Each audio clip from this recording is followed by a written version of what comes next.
Hi everyone, welcome to Live Interactive English. This is Karen. Hey, I'm Shane. Today we're looking at day 1 of food names. Where do they come from? And the vocabulary words are origin. Origin.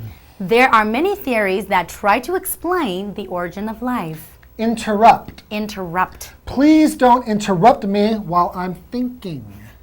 Dine.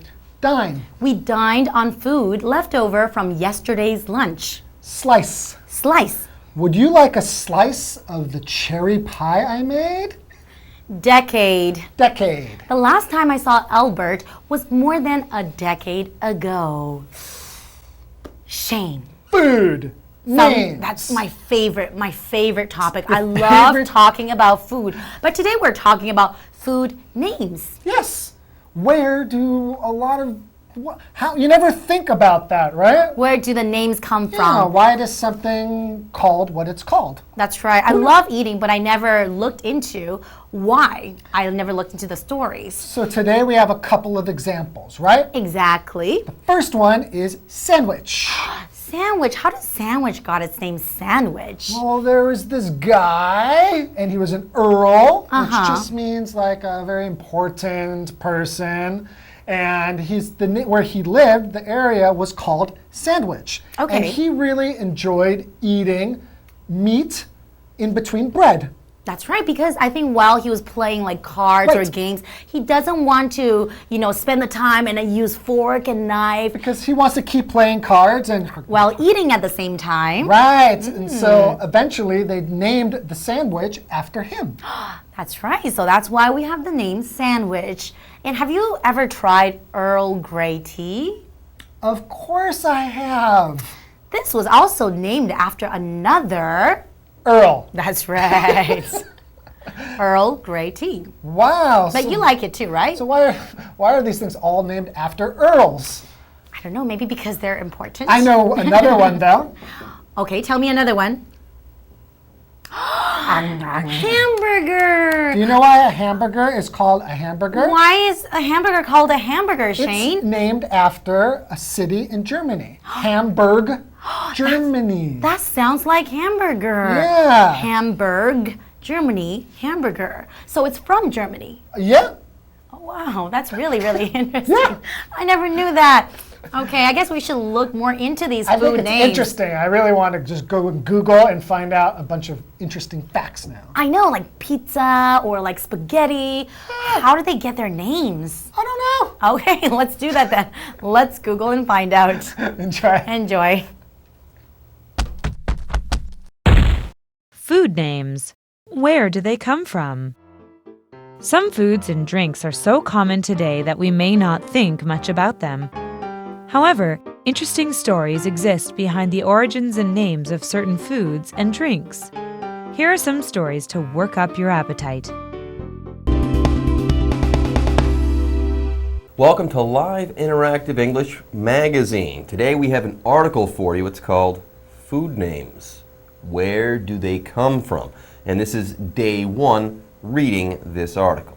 Hello everyone, I'm Jeff. And I'm Mike, and that's actually a really good question. Why is an apple an apple?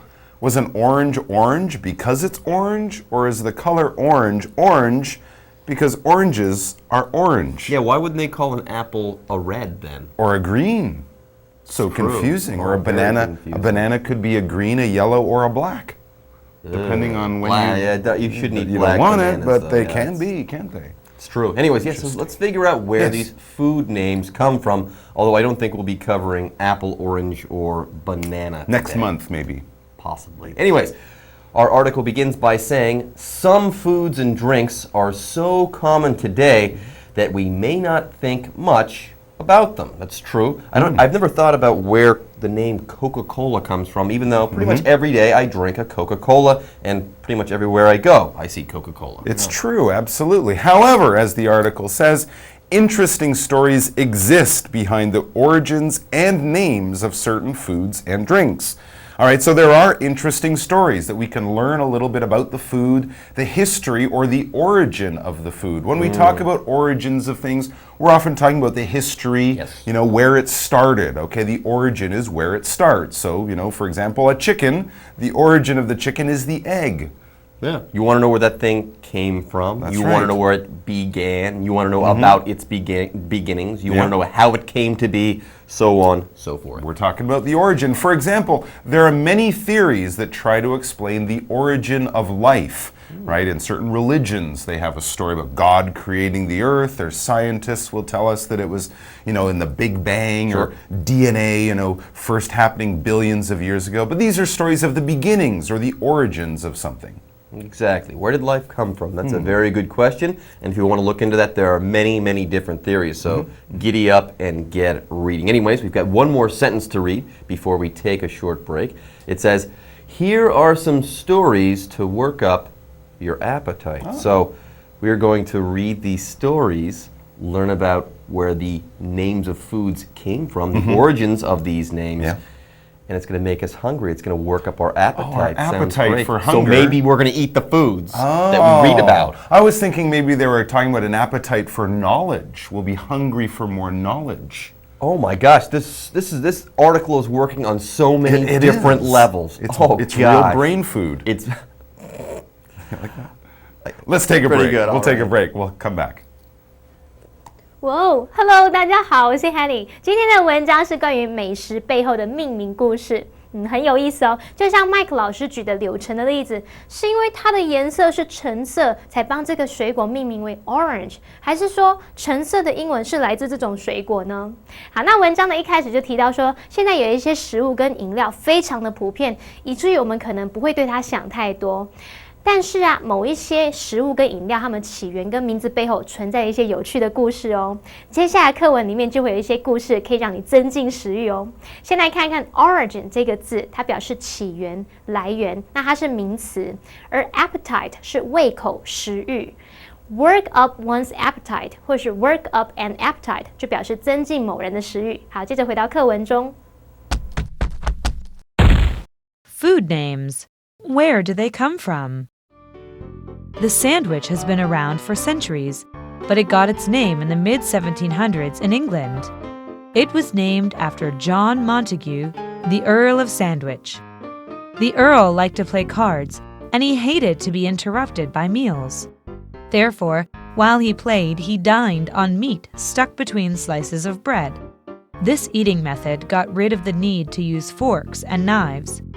Soon, this food gained popularity and came to be called the sandwich.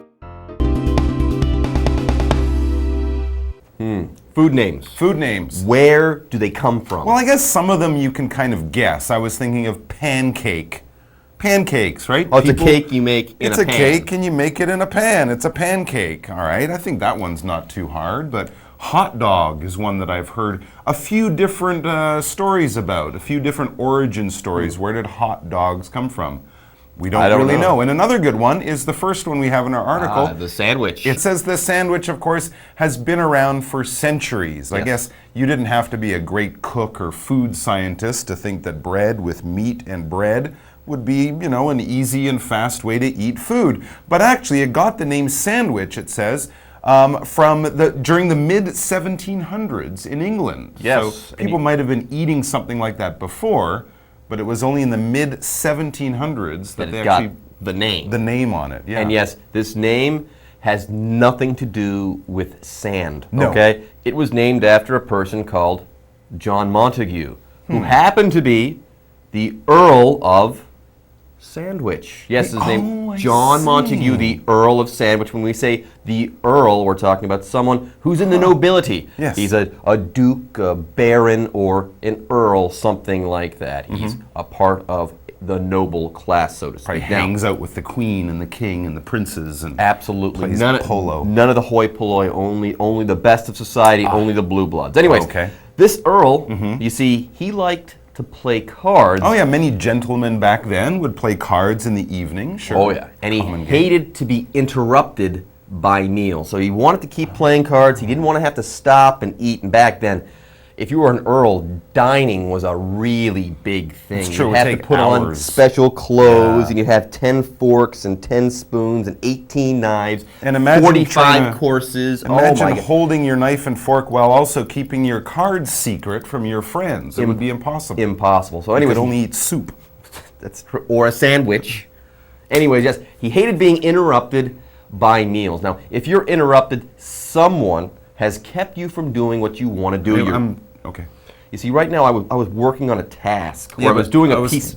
Sorry. Or I was doing a piece of work when Mike kept butting in and breaking my concentration and focus. What I'm doing now is You're interrupting me. you. Yes. I'm sorry. When you break someone's focus or concentration when they're trying to work or do something, you are interrupting them. Anyways, please don't interrupt me while I'm thinking is our example sentence for this word. Okay, all right. So what did the Earl of Sandwich do? He wanted to play cards, but he was also hungry. So it says, therefore, while he played cards, that is, he dined on meat stuck between slices of bread. You can imagine him sitting there with the sandwich in one hand, his cards in the other. By the way, why didn't he just put the meat in his hands? He could just eat the meat with his hands. Where the cards go?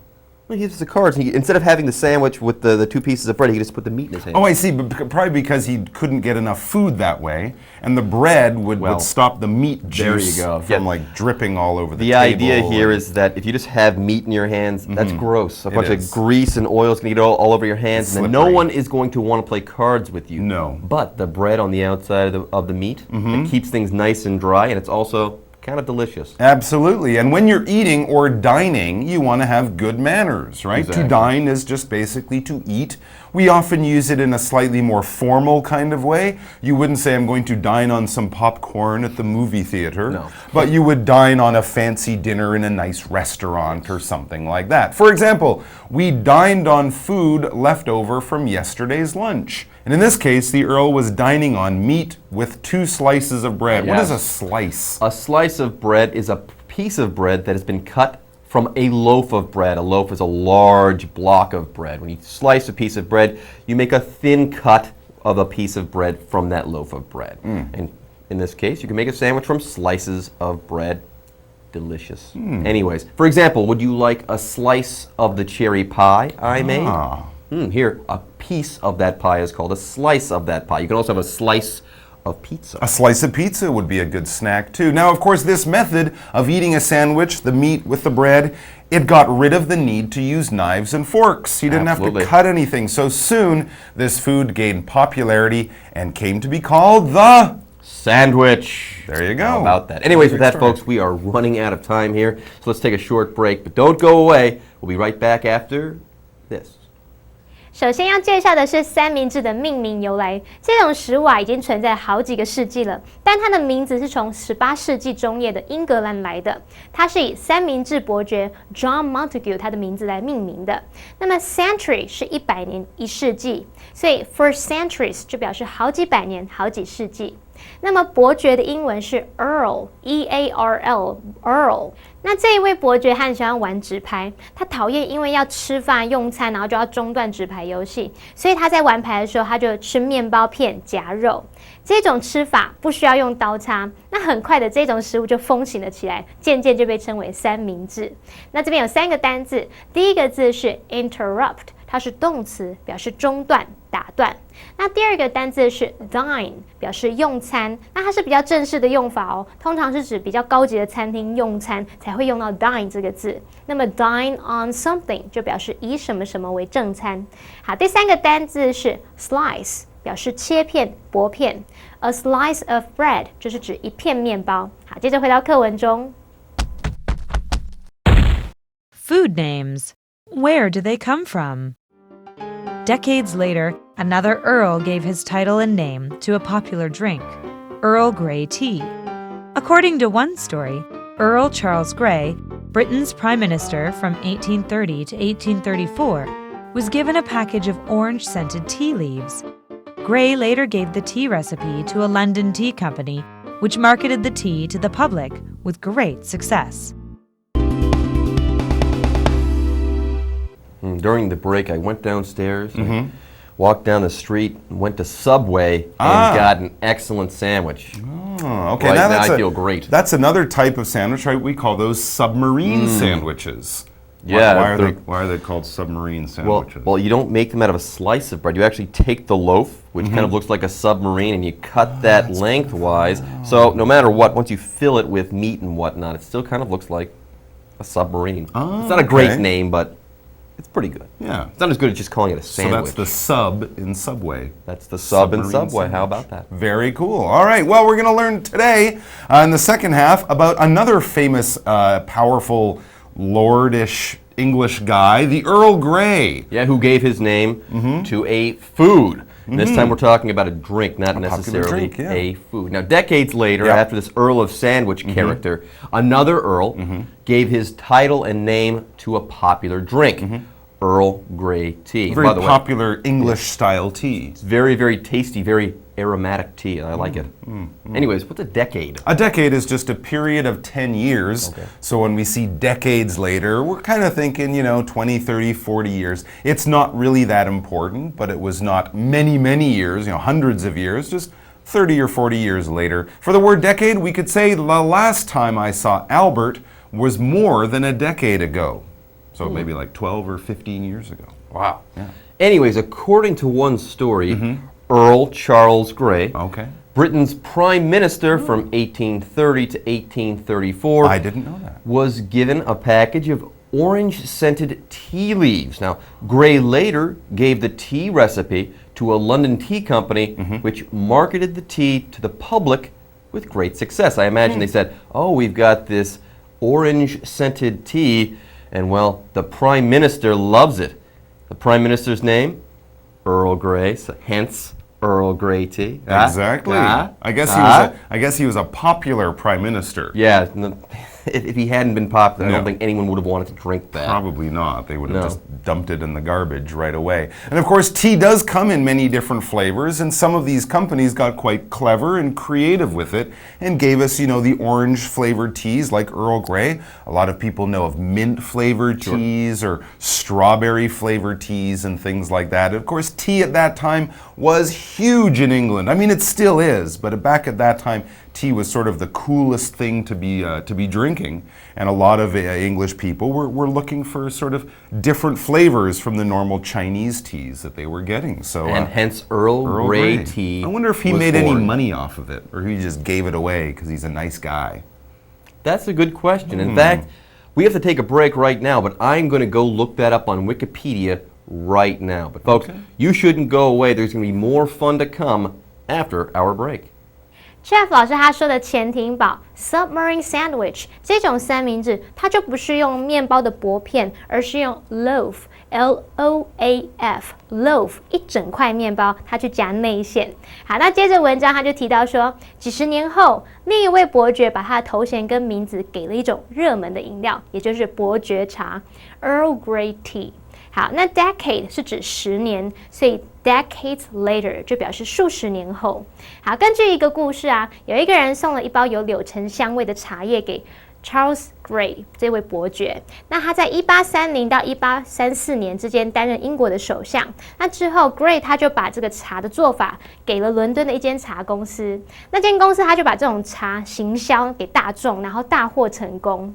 好 ，recipe 就是指食谱或是食物的做法。好了，那以上就是今天的讲解。第二天的文章还有更多食物命名的由来哦，同学们别走开，马上回来哦。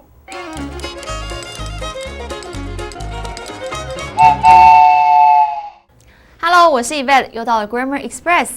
有很多东西我们都常常吃，可是却没想过这些名字的由来。今天的文章就要来跟我们说说这些食物名字的来源。首先是三明治。The sandwich has been around for centuries, but it got its name in the mid-1700s in England. 三明治已经存在好几个世纪了，但它的名字是从18世纪中叶的英格兰来的。Has been around 是表示存在或者是出现，用现在完成式来描述从过去开始持续到现在的事，常和 for 或者是 since 连用。句型为主词加上 have 加上过去分词加 for 再加事件持续的时间。I have taught at this school for 5 years. 我在这间学校已经教5年了。另外一个句型是主词加上 have 加过去分词加上 since 再加时间点，或者是 since 的后面也可以用句子，也就是主词加上过去式的句型。We have been waiting here since 2 p.m. 我们从2点开始就一直在这里等。She has learned to play the piano since she was 3. 她从3岁开始学弹琴。要表达时间的早期、中期或者是晚期，我们可以用 the early 或者是 the mid, the middle of 或者是 late 加上世纪或者是时间。My grandfather was born in the early 20s. 我祖父出生在1920年代早期。It was named after John Montagu, the Earl of Sandwich. 它是以三明治伯爵约翰蒙塔古的名字来命名的。Name somebody or something after 意思呢是以什么为某某人或某事物命名。这个片语也常用被动语态 somebody or something be named after 表示某人或某事物被取名为什么，也就是文章里的用法。Jeff named his son after his favorite author. Jeff 把他儿子命名为他最喜欢的作者的名字。三明治最大的好处就是方便，因为吃三明治的时候不需要用到刀子或者是叉子。This eating method got rid of the need to use forks and knives. Get rid of 是摆脱或者是除去。Rid 当动词用的时候指使摆脱，三态同形，在这个片语里面呢是当过去分词。Bob is trying to get rid of his bad habit. Bob 正试着摆脱他的坏习惯。接着要介绍的是伯爵茶这个名字的由来。According to one story, Earl Charles Grey, Britain's prime minister from 1830 to 1834, was given a package of orange-scented tea leaves. 根据一个故事，有人送一包有柳橙香味的茶叶给查尔斯·格雷伯爵。他在1830到1834年间担任英国首相。According to 后面接事物的时候，表示根据某个报道或者是记录等等，也就是文章里的用法。According to the research, milk is not good for our health. 根据这项研究，牛奶对我们的健康没有好处。谢谢收看今天的 Grammar Express， 下次见喽，拜拜。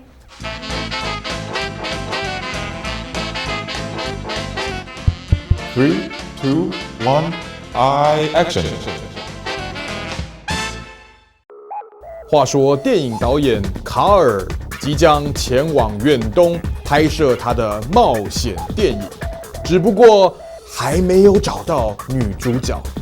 他是否能凭着3寸不烂之舌说服演员 Ann Darrow 参与他的拍摄呢？Mr. Denon, what is your movie about? Yes, the movie. And I want you to imagine a handsome explorer bound for the Far East. You are filming in the Far East? Yes, the Far East, in Singapore. Now, on board the ship, he meets a mysterious girl. She's beautiful. She's fragile, haunted, and she cannot escape the feeling that forces beyond her control are compelling her down on the road from which she cannot draw back. Wow. Yes, it's as if her whole life has been preparing her for this moment. Oh, yes. This fateful meeting that changes everything. Wow. Yes. Do you think I am a good actress? I don't know. You're the only actress I can find right now. Huh? No, of course you're brilliant. You are perfect for this role, and it's you. Mysterious, fragile, and haunted. Haunted. 你看这个导演的口才真是好啊！他跟女主角说：“他说 ，And I want you to imagine a handsome explorer bound for the Far East。我让你去想象我们这一片的男主角，他是一个英俊潇洒的探险家，然后在他前往远东的这个路上，然后在船上呢，他遇见了一位神秘的女孩。On board ship。”He meets a mysterious girl， 一个神秘的女孩。这个女孩是怎么样呢 ？She's beautiful， 她非常的美丽。She's fragile， 脆弱的、纤细的，有点像林黛玉的感觉。She's fragile， haunted， haunted 在如果形容一个地方说那个地方闹鬼了，那这边呢你用 haunted 来形容一个人，就是说这个人好像他有很多的烦恼心神不宁，好像被心里有很多杂念这样子。She's haunted and she cannot escape the feeling that forces beyond her control are compelling her down a road from which she cannot draw back。而且她没有办法去摆脱一种感觉，什么样的感觉呢？就是在她控制之外的一些力量正在强迫他，促使他走向一条不归路。这边我们用到了 compel 这个动词 compel 就是强迫、强制、促使、迫使他去做什么什么事情。那么女主角听完以后一定会觉得说，哇，那我一定要演这样子的一个角色，就会如此的答应导演跟他参与他的电影拍摄吗？请继续收看 I Action 之电影龙卷风。